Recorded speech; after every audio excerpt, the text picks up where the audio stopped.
Today we're gonna do a oil change on the John. This thing's super loud. Hold on. Okay, so first I popped one of the valve covers off, and I did notice a little soot buildup.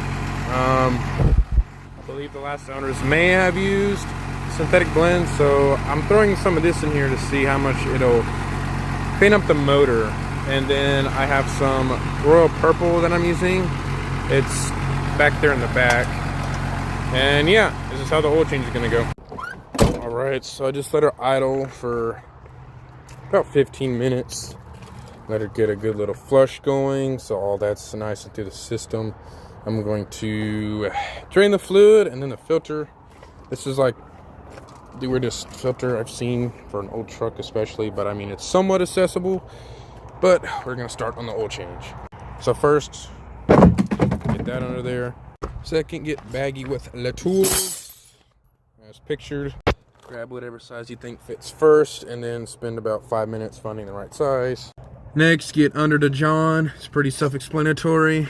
Next, break your drain bolt loose that hasn't seen relieving since it was first out of the factory.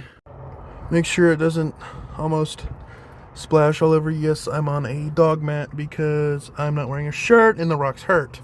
Now prep your filter, and after that drains, put your plug in and do your filter.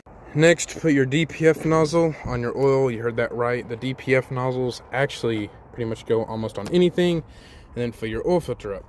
Forgot to mention, remove this if you want. I just did it so it's easier to work around, and try and somehow get the 5,000 degree oil filter off.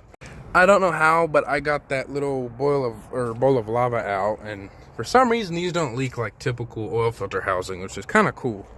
But I'm gonna put the new one on now. Go ahead and add your oil like so.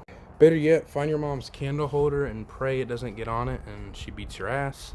That stuff is actually purple, which is crazy, but now that you got your little thing of juice, go and stick it back on. Now it's time to top her up. Now that you're topped off, check your oil level. So mine's actually a little bit past where it should be. I did, I think, 13 quarts. So maybe 12.5, maybe 12 quarts. But now I'm going to start it up, and after that, I'm going to show y'all how it looks under the valve cover after that engine flush. I forgot, but after you run it, double check your oil level.